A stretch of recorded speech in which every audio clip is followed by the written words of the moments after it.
Welcome to the How to Be Awesome at Your Job podcast, the show where brilliant professionals share how to sharpen the universal skills required to flourish at work. Enjoy more career fun, wins, meaning, and money with your host, Pete Makaitis. Hello, and thanks so much for joining us here for episode 681 with Ron Friedman. What if I were to tell you you could achieve greatness without talent or hard work? You'd probably think I'm trying to sell you something. Well, talent and hard work certainly help and can accelerate you in any number of domains as you seek greatness. But our guest, Ron Friedman, suggests a third way, which is interesting and fun and definitely belongs in any professional's repertoire who's looking to be awesome at their jobs. You'll learn 1, how to reverse engineer greatness, 2, how to train people to give you better feedback, and 3, the 5-minute trick that boosts your performance by 20%. So if you want to check out the show notes or the transcript or the links to items we've referenced, you can find them over at awesomeatyourjob.com/EP681. And if you'd like to hear these takeaways all the faster, you can sign up for the Gold Nugget email list at awesomeatyourjob.com, which gives you an email. It takes about 3 minutes to read to get some of the takeaway bits of wisdom from Ron, as well as unlocking the vault of all 681 of these summaries. We call those the Gold Nuggets over at awesomeatyourjob.com. Now here's Ron's story.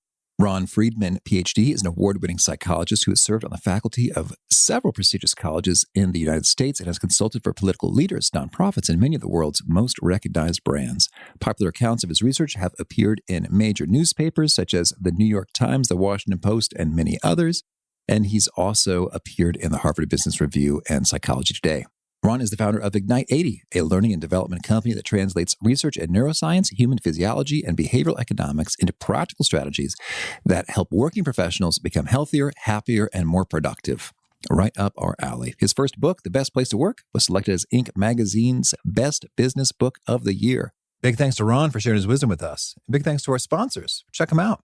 One sponsor to check out is Storyworth. Whenever I'm thinking about meaningful Father's Day gifts, Storyworth leaps to mind. Storyworth helps you preserve precious memories and stories from your father for years to come. Each week, Storyworth emails your loved ones a thought-provoking question that you get to help pick, such as, what's the bravest thing you've ever done? I personally love the prompt so much that I have refreshed Storyworth's questions page many times looking for more. Storyworth makes the writing process super quick and easy. All your loved one needs to do is respond to that email with a story, and then you get a quick copy of that. And after a year of this fun, Storyworth compiles your loved one's stories and photos into a beautiful keepsake hardcover book that you'll be able to share and revisit for generations to come. Families love Storyworth so much, they've got 25,000 5-star reviews on Trustpilot and have millions of stories preserved. So give all the fathers in your life a unique, heartfelt gift they'll all cherish for years. Storyworth. Right now, you can save $10 on your first purchase when you go to storyworth.com/awesome. That's storyworth.com/awesome to save $10 on your first purchase.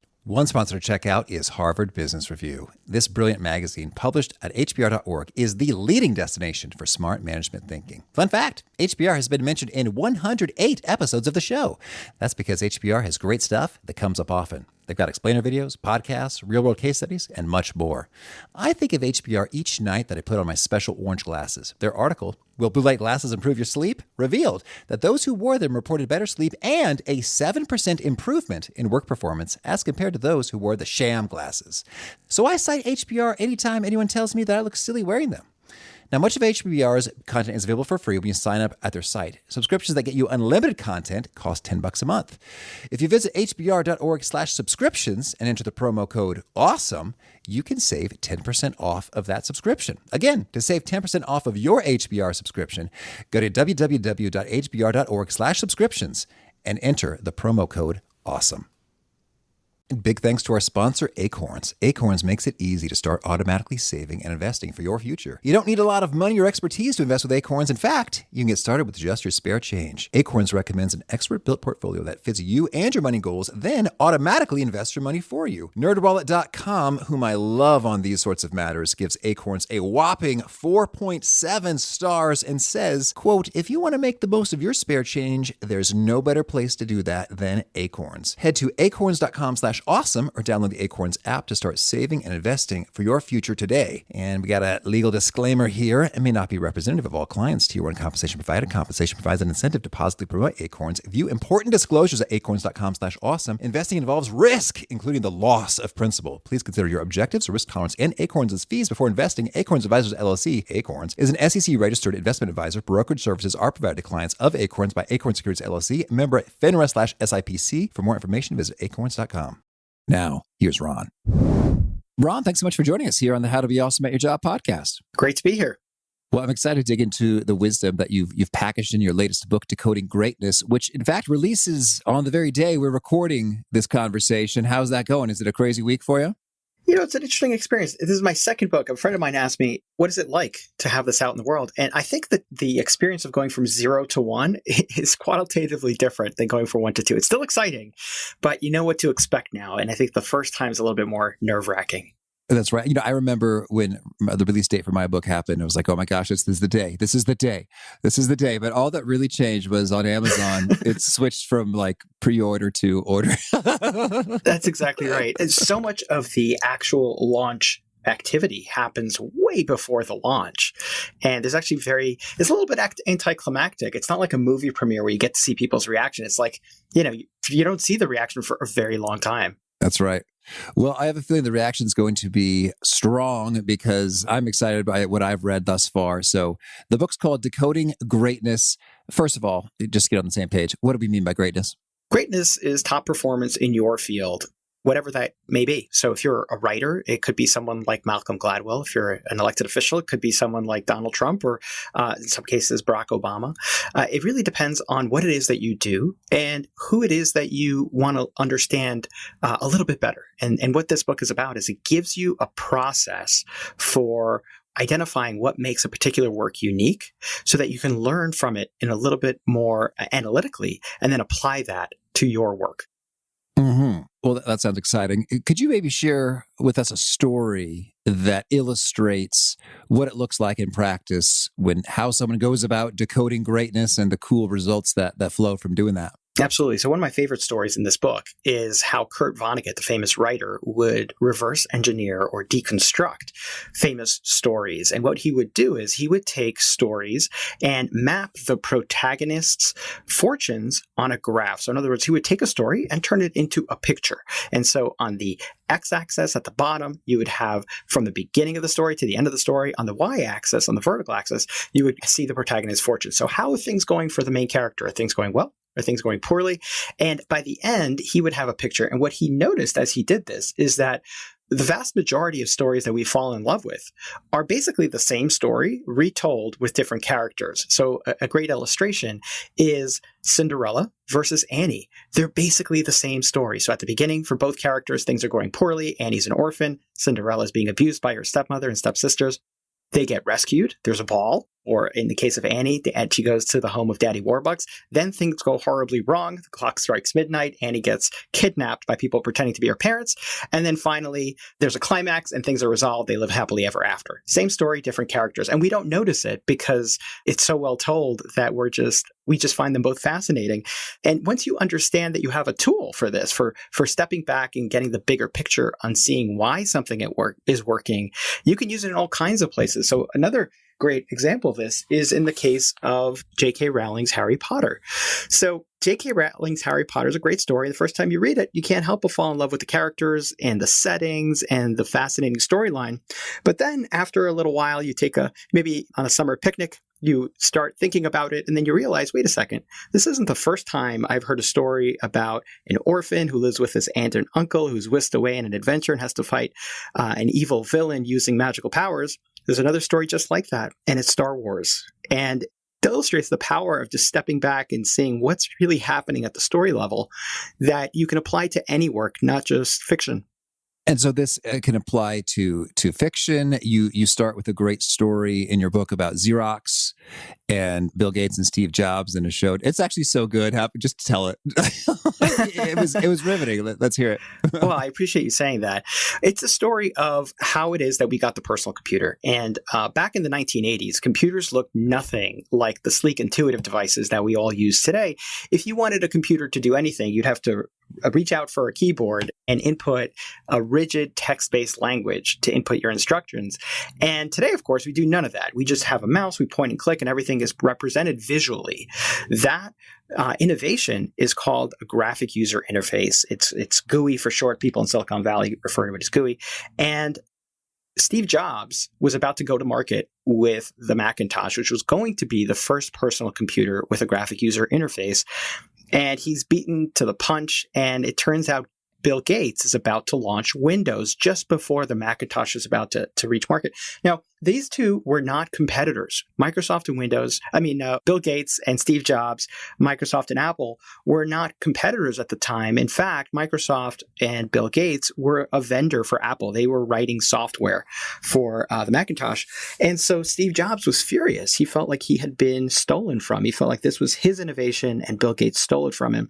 And so there's this showdown, and that's the opening of my book, in which Jobs accuses Gates of having stolen his technology. And Gates responds with, well, actually, Steve, it wasn't you I stole from, it was Xerox. And in both of their stories, it was an inconvenient fact that they had both seen what Xerox was working on, Xerox Alto, which was a computer with a graphic user interface that wasn't directed at the consumer market, but rather to large businesses. And Xerox didn't see the potential of that technology for developing the personal computers because they never thought personal computers were going to catch on. And they thought that really typing was the domain of secretaries. It really wasn't for the everyday individual.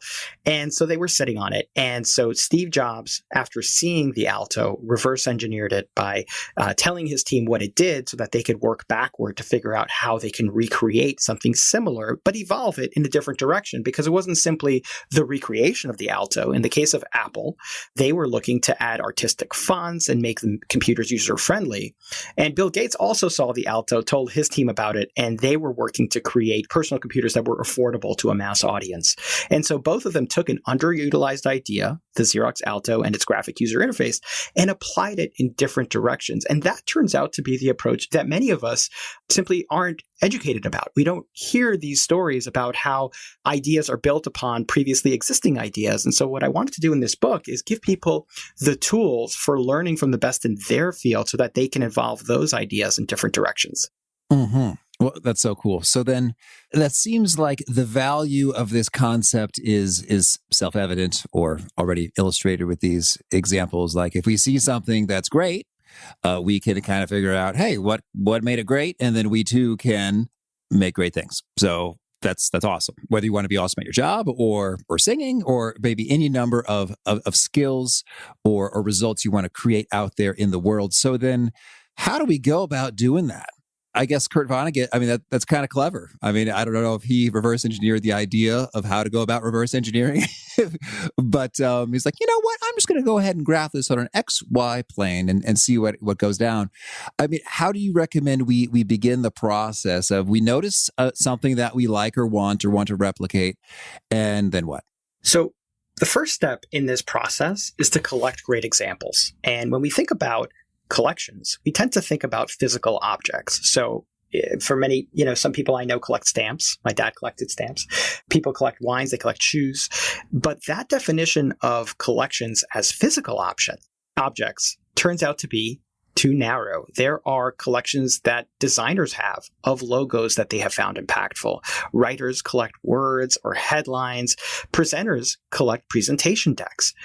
And when you have a collection, then you can look through it to identify what are the things that make it different from items that didn't make my collection. So it's like playing a game of spot the difference, which is a game we all played as kids where you have two visuals side by side, and you compare them. You say, hey, what's different about this one? What stands out for me? And through this process of using spot the difference with items in your collection against items that didn't make your collection, you're able to identify what it is that makes successful works unique. And that's a process that can help you identify the ingredients that make something really effective. So for example, you might come across a memo that's particularly well written, an email that really gets you to take action, a website that you want to opt in for. And developing a collection by either putting things in Google Docs or adding bookmarks or even using Pinterest, that gives you a resource you can turn to when it's time for you to start creating something new that is far different than just staring at a blank page.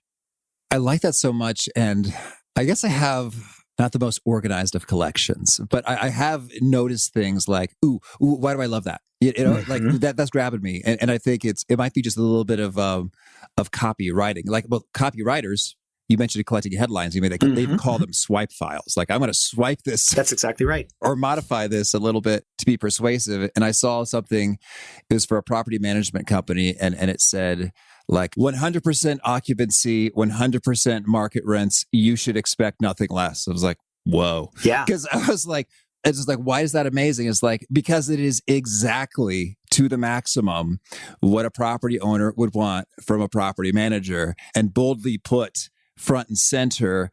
And that's awesome. Or like Andreessen Horowitz, I love their slide decks on SlideShare. I've gotten a few of those. Like, why do I love these so much? And it's like, oh, because the slide headline makes one great point and then has compelling data that share that, as opposed to just being like revenue over time. Like, what about the revenue over time? Is like, oh, this sector has grown rapidly. And then I say, oh yeah, sure enough, all those companies in that industry see their growth over time. And that's, I can't argue with those numbers. They convey that point. And so you get a collection, and then you think about it. And what's interesting is, sometimes it leaps out at you with a quick question like, oh, why do I like this?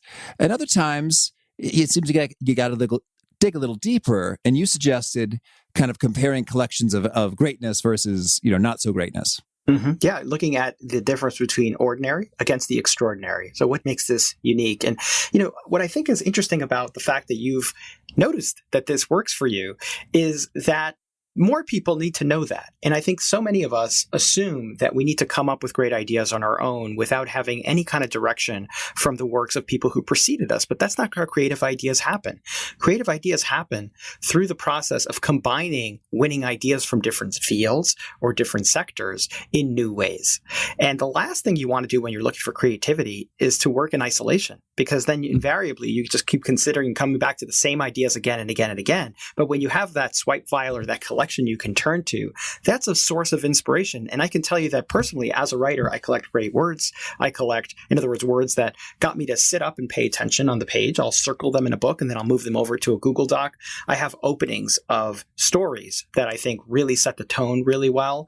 I have transitions, I have conclusions, and all of these resources enable me to pay closer attention when something works, identify why it's working, and then in certain cases, learn from that to apply to other things that I'm building. And, as I talk to creative professionals, as I was writing Decoding Greatness, invariably, I would get the same response from people who work in fields like design or writing. They would say, I've been doing this all my life, and I've never read anything about it. I just kind of stumbled on this approach myself. And then what I tried to do in writing this book is give people the tools to learn a little faster from the best in their field so that they can accelerate their success. I think so many of us assume that learning is what happens when we were at school, and now we're kind of to fend for ourselves. And this is a systematic approach you can use to any field. And just to make this concrete, we talked about what happens after you've got that collection. So in Decoding Greatness, one of the things I do is I take you through how to reverse engineer winning TED Talk. And so I give the example of Sir Ken Robinson, who's got the most popular TED Talk of all time. And what I did was with his TED Talk is I looked at the transcript and then I reverse outlined it. So everyone's heard of outlining, right? Outlining is the process of identifying bullet points for what you intend to put into a work later on into an essay or into an email or into a document of some kind. Reverse outline allows you to use that same process, but by taking a finished piece, and it could be somebody else's finished piece. So here, what I did was I took the transcript of this TED Talk and I reverse outlined it to show you what's happening in every section of the talk. So now I've reduced a 20-minute talk into bullet points. And now you can see, okay, here's the progression. Then I identified what is happening in terms of the emotional valence of every section. So what is the emotional journey that Sir Ken Robinson takes you on? And there are a few other things that I do in the book, but what the takeaway here is when you do this analysis, what you discover is all kinds of interesting things, like the fact that Sir Ken Robinson relays one fact over the course of this entire talk. So if I was writing a TED Talk from scratch, I would assume I need to pound away at multiple persuasive facts in order to convince you of my point. He does none of that, and he's got the most popular TED Talk of all time. What is he doing differently? Is he's telling you a lot of stories, a lot of emotionally engaging and funny stories. And that's the thing that makes his talk memorable and gets people sharing it. And that tells you something really impactful for when you're creating either a TED Talk or a presentation of any kind, which is that people want the facts to be there, but that's not the thing that's going to make you engaging. If you want to be engaging, you've got to do a ton of storytelling. That's great. And so the reverse outline is one particular tool that we can use if it is a piece of speaking or writing and trying to see, hey, what made that great? Lay on some more with us. So if that's for a piece of writing, I guess I'm curious. Let's talk about skills. Like, let's say, I don't think I'm particularly handy and I'd kind of like to be. How might I go about decoding the greatness of those handy people who can just create and fix anything with apparently the greatest of ease? Yeah, that's interesting. So I'll say a couple of things. One is, first, let me just take a step back and just explain kind of the big idea for the book. The big idea is that we've been taught that greatness comes from one of two places. So the first story is that greatness comes from talent. This is the idea that you're born with certain inner strengths and that the key to finding your greatness is identifying a field that allows your inner strengths to shine. The second story is a story of practice. This is the Malcolm Gladwell story of 10,000 hours, practice, practice, practice. Eventually you get good enough and then you become a master. The third story, though, is one that is unique to creative fields. So it's not necessarily applicable to handymen, right? But it is applicable to when you're trying to create something new, whether it be writing a song, creating a dish, or writing a book.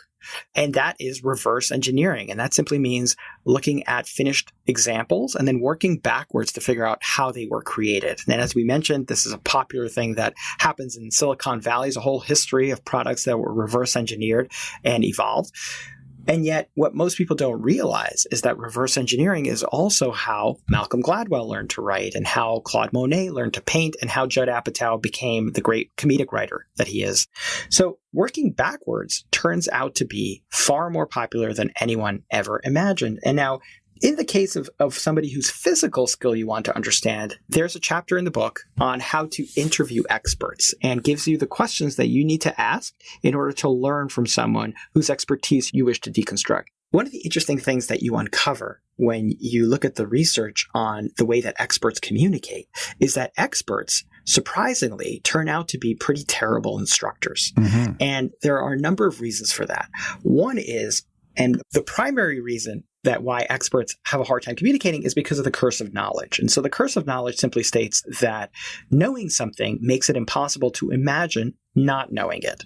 And so if I know how to fix a overflowing toilet and you don't, if I try to explain that to you, I'm probably going to miss some steps because some things that are obvious to me may not be obvious to you as a novice. That's one of the issues. The other issue is that they have automated large chunks of information and procedures that they don't even consciously think about as they're doing it. So they're missing a lot of information. And in fact, I point to a study in Decoding Greatness where over 70% of their thought process somehow goes missing as they're trying to explain to you how they go about doing things. And so here, what you want to do is you want to interview experts in a way that illuminates some of the discoveries they made along their journey. And so just to give you an example of a type of question you might ask is, as somebody was training to become a handyman, what are some of the things that they thought would be important when they first started out that turned out to be not very important? That's a type of question that forces the expert to think about their initial entry into the field against where they are today. And those types of questions where you're forcing the person to think about their actual experience against their anticipated experience, that's where they acknowledge some of the things that they've learned that they can then share to you to make your job a little bit easier. And as I'm thinking about this, it's going to be very, very mundane, but it's sort of like, it seems like I strip screws frequently. It's like, was there a time in which you used to strip screws frequently? And what discoveries did you make that helped you stop doing that? Like, oh yeah, certainly. Well, it's all about the hardness of the screw versus, the torque required to stick it in the thing. And so sometimes you got to pre-drill a hole, but usually I just get really hard screws and then it's not a problem anymore. This one's awesome. Like, well, all right, thank you. Now I know. Exactly. But if you had just simply asked the question of how do I do X, you would have gotten probably a lot of information that you'd have a hard time making sense of because they're speaking in a different language than you because they have that expertise. And they would have missed that thing that you consider so valuable. And so the point here, and I start with that particular chapter with the story of Marlon Brando teaching an acting course late in life where he invited all of Hollywood's elite. He hired a director. He was going to transform this into a paid class that he was going to then charge film schools to screen. Mm-hmm. And the acting class turned out to be a disaster. And in fact, by day 3, there was a walkout. I mean, some of the things that he thought would be helpful to the students was requiring them to strip naked in front of each other to demonstrate courage. He thought it would be helpful if he brought homeless people off the street and then tried to teach them how to act.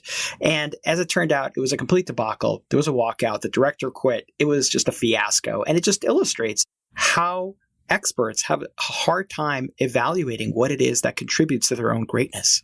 Mm-hmm. So we ask about discoveries they've made, things that they thought would have been important that weren't so important, surprises that they've had about that. Turns out that was actually super important. Any other thoughts on how to interview experts well? So we talked about the discovery questions that you can ask an expert about, things that they thought wouldn't be important ended up being important or vice versa. Other questions are process questions. So here, what you're trying to do is drill down on the particular steps an expert applies to bring their work to life or to make adjustments if they're a handyman. So questions like, what do you do first? And then what? What's next? What's after that? Kind of walking them through the particular process step by step by step, because again, invariably, they're going to skip some steps. But if you take them through that process, that can help. Now, just to give you another tip here, what I talk about in the book is that you want to act like a focus group moderator. And so focus group moderators are outstanding at getting people to disclose sensitive information within a short period of time. How they do that is by adopting a mindset of naive curiosity. So they're not showing off about all that they know. What they are doing is they're almost pretending like they know nothing, and they're letting the expert feel like they're super smart. So there's a saying that you may have heard, which is if you're the smartest person in the room, you're in the wrong room. Mm-hmm. I love that saying because what it suggests is that if you're not learning from those around you, you're not growing as well as you could be. Here, focus group moderators are never the smartest person in the room. They're the last person to, buff up their ego. They're here to just learn and soak up information as much as they can. And that's the same attitude you want when learning from experts, is you want to let them take all the spotlight and ask them just naively curious questions and listen to their responses very carefully. That's true. It's funny as you think about the focus group moderators. I imagine it's true. Well, no, it is. Like people really do want to tell you a lot about whatever, how they think about their sponges. But they know that no one cares and they have to rein it in. But then when you just give them that permission to unleash the floodgates, it's great. Like I could talk to you about some cloths, Ron, and why I love them and why I chose them and why I spent so much time researching them and what I was looking for. But I know, Ron, you and nobody else cares. So I just have to keep this treasure trove all bundled up to myself. But if someone were naively, curiously probing in that dimension, boy, I'd enjoy telling them about it. Yeah. So that really resonates. So thank you for that. Yeah. And if you're interested in more, I'll just do the thing that you said that you should not do.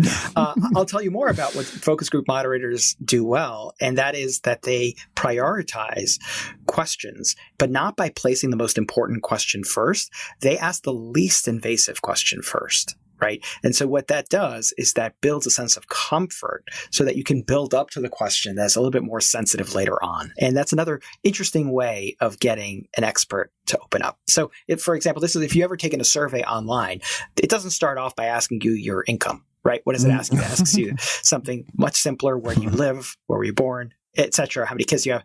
The last question on these surveys is a lot more difficult, like what is your household income? It's because you've been sharing for 20 minutes now, 50 items. Now you're much more likely to be open about your income. Yeah, absolutely. And even if I don't want to share my income, it's like, oh, but I'm almost done. I just want to knock this thing out. Fine, here it is. That's good. Okay, so we got the reverse outline. We've got the interviewing of experts. What are some of your other favorite approaches to going about decoding greatness?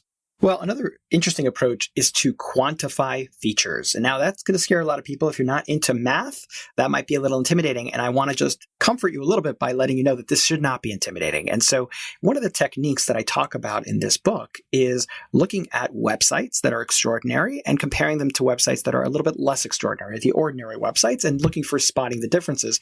But there's a technique you can use by quantifying particular features. And so I did this in the book by showing you how to reverse engineer Apple's website and compare it to Apple's chief competitor, Samsung. And when you do that, what you uncover is that Apple does some things very, very well. Number one is that they don't mention price all that often, whereas Samsung's got price on every single item. There's a lot less movement on Apple's website. It's a lot more calm, whereas Samsung's a lot busier. It's got a lot of flashing buttons, etc.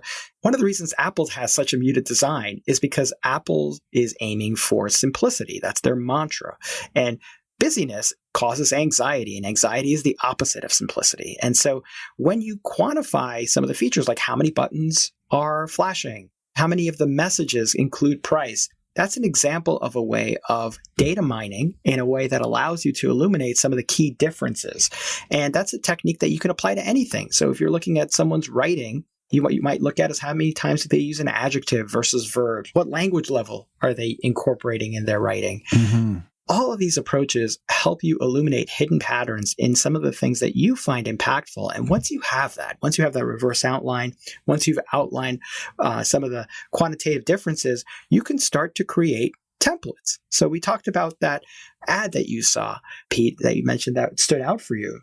If you were to zoom out and look at what's really happening on line 1, what's happening in line 2, what's happening in line 3, you can detect a formula. And it's by zooming out, doing reverse outlines, and that allows you to templatize some of the most important work you're creating. So if you're someone who writes emails or memos or proposals, there's a template out there that is hidden in plain sight. All you need to do is find those great examples, figure out what's happening in each paragraph, and turn that into a template by asking yourself a question like, for example, I talk about in the book how I uncovered this when I was writing academic journal articles. And at the time when I first started doing this, I had no idea how to start. I was staring at a blank page, racking my brain, trying to write an academic journal article.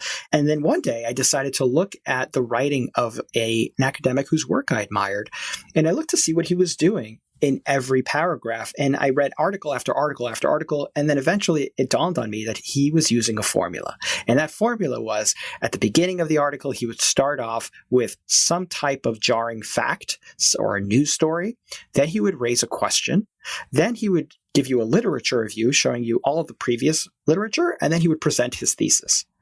That formula is one that I could then take and apply to my writing. All I needed was to find a jarring fact, find a question to pivot to, do a research review, and then present my thesis. That's an example of hidden patterns inside works we admire. And if we have this system for figuring out what's happening in every particular paragraph, and then that allows us to not just figure out what's working, but also templatize it to make our work so much easier. And as you describe this, I'm curious to get your take on the role of feedback and iteration, because I guess I'm thinking is like, okay, I know the ingredients now, jarring fact. Right. And so then you find something you think, oh, I found that pretty jarring. But maybe your audience, maybe the case of the academic paper review board or the people in the conference room you're going to be presenting to, don't find that to be that jarring. So how do you think about getting input to see, hey, how am I doing here, and tweaking and fine tuning and improving? It's a great question. And in fact, in Decoding Greatness, the first half of the book is how do you reverse engineer and evolve formulas, not just about copying, it's also about evolving. The second half of the book is about shrinking the gap between your vision, in other words, the formula you've reversed engineered, and your current ability. So just because you know what the formula is doesn't mean you're going to execute it well, because all of these science-based strategies for skill building that will enable you to shrink the gap between your current skills and your ultimate vision. And so there's a section in there on how to train the people around you to give you better feedback. Now, it turns out that feedback can be surprisingly harmful. In over 33% of cases, the feedback that we get actually makes our performance worse. We tend to think of the more feedback, the better. That turns out not to be true. What you need to do is you need to have the ability to train the people around you to give you better feedback.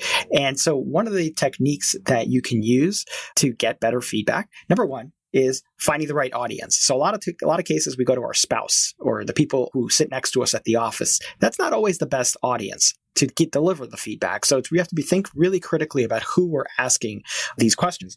But then on top of that, what you want to do is be really specific about the type of feedback that you want. So you might say, hey, is this fact particularly is jarring enough? Does this cause you to think twice about something that you thought before, or is this kind of so-so? That specificity will give you the level of feedback that is actually useful. A third thing to do is to ask for advice rather than feedback. There's research out of Harvard Business School showing that when you ask people for advice, they tend to give you far more solutions than if you just ask for feedback. And the reason for that is when you ask someone for feedback, they tend to compare your current performance against your past performance. And so what they often will come back to you with is it's good, meaning that your performance has improved. That's not particularly insightful or helpful when you're trying to improve. But when you ask them for advice, what they do is they compare your current iteration against your possible future iterations. And now they can see a lot of potential future avenues to you to take the work. And so they're more likely to give you suggestions when you ask for advice. Mm-hmm. Lovely. Okay. Well, how else do we do this skill building? Well, another tip is to create your own personal scoreboard. So in chapter 4, I talk about the scoreboard principle. And in business, it's quite clear that using metrics helps improve performance. You've probably heard of the saying, what gets measured gets managed. In everyday life, we're all flying blind. We have no metrics to tell us whether or not we're succeeding. And the scoreboard principle is simple. What it tells us is that measurement begets performance. Anything you measure, you are likely to improve upon. And there are just a flood of reasons for this. Evolutionarily, our chances of survival improved the more sensitive we were to numbers. And the reason for that is that having that kind of sensitivity around numbers told you which food source was larger than another. It also helped you detect if you were in danger when you encountered another tribe. And so we're all built with this mechanism, and some neurologists refer to this as a numbers instinct that is actually across the animal kingdom. And so we're all very sensitive to numbers, and which is why when we track our behaviors, we tend to be a lot more successful at executing them. And so the key to improving your skill at just about anything is to identify what are the behaviors I'm trying to get good at, and then monitoring them on a regular basis. And to the extent that you do that, your performance will improve. And so we know this from the research. There's actually studies showing that people who track the amount of food they consume are far better at losing weight, even when they're giving the exact same diet as another group that wasn't asked to track their food consumption. And the reason for that is when you're monitoring your caloric intake, you get this emotional rush when it's low, whereas you feel a little bit ashamed when it's high. And those emotional jolts actually motivate you to do a better job in the future. And you can apply that same technique to how many uninterrupted minutes you have during the workday. That improves your focus. Just by tracking how much time you spend on focus work, that will likely improve your performance from the perspective of not being distracted. Yeah, that's really good. And I've had that experience myself with regard to, hey, I'm not actually going to try to eat any differently, but I just want to get a sense for how am I doing. And then, but sure enough, I do. I eat better when I've used the Lose It app. I found it very easy to enter the foods. And so that's cool. And likewise, when it comes to like habit tracking type things, it's even when I'm not trying, just like, hey, I've already got a lot on my plate. I'm not going to commit to some huge goal right now, but I just want to get a sense, how am I doing on these things? And so I use the like the Tally or the Done family of apps. I find very handy and easy to use there. And it's like, sure enough, I end up doing way more of the thing just because I'm measuring it. That's exactly right. Because anytime you gamify an outcome you're trying to achieve, you're going to be more successful at it. Now, I'll tell you something else from my own personal life, which is I got an Apple Watch, which tracks your sleep, but it also, there's the opportunity for tracking your water consumption. And the more items you track, the better you get at identifying leading indicators of the outcomes you're trying to achieve. So for those unfamiliar, a leading indicator is a metric that projects whether or not you're going to be successful at an outcome later on. So that's a lagging indicator. So just to make this concrete, let's say I want to be productive at work. That's my lagging indicator. My leading indicator could be things like how much sleep I got the night before or how much exercise I got the night before. And so the more things you track, the better you get at identifying leading indicators of lagging indicators, or in other words, the outcome you're trying to achieve. In my case, what I discovered was that water intake leads to better sleep, and better sleep leads to greater productivity. I wouldn't have known that if I wasn't tracking all those metrics. And so having an app on my Apple Watch that entices me to indicate how much water I've consumed, that has been useful for me because it's elevated my water intake. Plus, it's helped me identify a leading indicator of my performance at work. That's good. Well, I am a big believer in adequate hydration. It didn't even occur to me that could lead to better sleep. I'm going to be looking at that. Thank you. Any other thoughts on skill building? Let's talk about practice. All right. Okay. So when most people think about practice, they think about practicing in the present. But it turns out they are neglecting two other critical dimensions of practice. And so I talk about this in Decoding Greatness as practicing in 3 dimensions. So what does it mean to practice in 3 dimensions? Well, we know about practicing in the present. There's also practicing in the past, and that is reflective practice in the research. So we've all heard of deliberate practice. Deliberate practice is the idea that has been popularized by Gladwell in The Outliers and Eric Anderson in the book Peak. Deliberate practice is simply focusing on things that you don't do particularly well and then isolating them, doing them frequently, getting the feedback to improve your performance over time. Reflective practice, or practicing in the past, is simply thinking about what you learned while doing an activity. And so there's research at Harvard Business School showing that if you just take 5 minutes at the end of the day to write down what you learned today about work, your performance will improve by over 20%. Just that simple exercise of reflecting on your performance at work will improve your performance.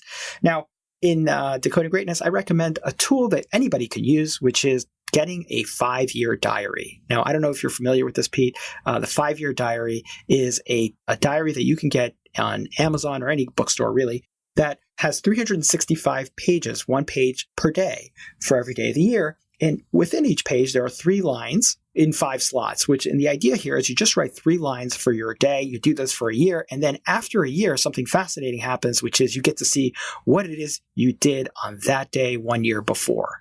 And so you're constantly learning things about yourself. Your memory is improving. You're identifying patterns in your own behavior, new learnings, new insights. You're reminded of past challenges that you've overcome. So you're building your confidence, overblown fears that turned out to be nothing. It's a wonderful, wonderful tool. And it's a process that automates reflective practice because it's not intimidating. It's just a few lines a day, but it forces you to slow down, reflect on what you've learned, improving your performance, and also teaching you some lessons about the past. So that's practicing in the past. Practicing in the future is imagery. So there's plenty of research, and we've all heard stories about athletes using imagery before a major athletic event. But it turns out there's also research showing that if a surgeon uses imagery to think through a surgery, they're likely to make fewer mistakes. Public speakers who visualize their performance on stage end up being more persuasive and less anxious. And there's research showing that if a piano student is about to learn a new piece, visualizing themselves playing that piece leads them to learn that piece faster. Now, we could all use visualization in our own lives. And just to be clear, it's not visualizing success that helps. It's visualizing the process. So for example, if tomorrow morning I need to write a proposal, if I visualize myself walking into the office, gathering all the documents I need, and think through how I might structure my piece, that enables me to front load critical decisions so that when I actually sit down to do it the next day, there's less thinking involved and a lot more presence. I can actually focus more on doing my job. And so I talk all about how you can apply imagery to every aspect of your life. And that's basically practicing in 3 dimensions in a nutshell. Oh, that's great. And what I love about the visualization, I also find that when I do it, I'm less likely to have, I don't know, resistance, procrastination, and I have just a little bit more motivation. It just seems like, well, no, this is what I'm doing now. Because I've already visualized it. And I'm less likely to be like, oh, but I'm not really in the mood. Maybe I'll just do some more email first. There's better, more consistent self-disciplined execution when I take some time to visualize. It's a great observation. And just to put a bow on this, there's also research that athletes who use visualization are actually able to cut down on their physical practice by as much as 50% and not show any decrements in their performances because visualization is that powerful. That sounds a lot easier. It's a lot easier. And it just goes to show this is a completely underutilized tool that all of us have at our disposal. And I think we kind of dismiss it as I don't know, it's kind of like, oh, that's for athletes, or it feels unnatural, or that won't work for me. But why not give it a shot? If all it takes is 5 minutes to visualize the day in advance and then just kind of do an experiment, see if it helps you, I recommend doing it. And it seems like it works for you, Pete. And Ron, I should ask, is there any research or best practices in the mind's eye, first person versus third person? Are they equally good? Is one more powerful than the other? Well, what ends up happening is that if you consistently use first person, that's going to get boring for you. And so you want to toggle between them and you'll get a fuller experience. So in other words, seeing yourself on stage, feeling the glare of the light, holding the clicker in your hand, start there.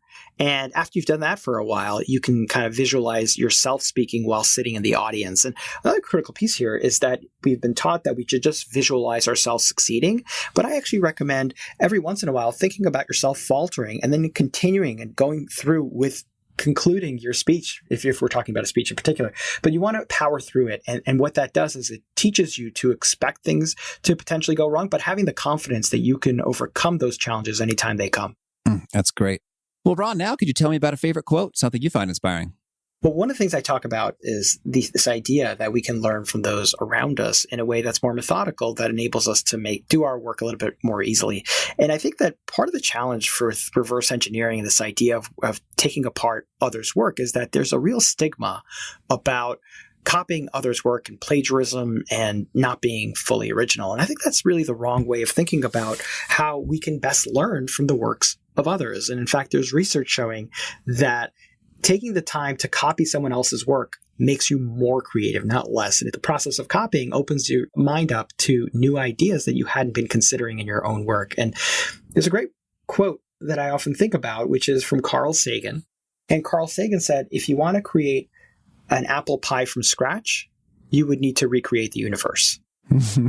What I love about that quote is it illustrates that nothing comes from nothing. Everything is built on something else. And that when we think about creativity, we really should think about combining ideas rather than trying to be completely original.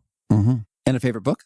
I don't know if this is a favorite book, but it's one of my favorite books. I just read it with my son, The Ichabod by J.K. Rowling. And she is so good at finding the perfect word and structuring her stories in a way that just keeps you interested and curious. And so I highly recommend that book, The Ichabod, for any age.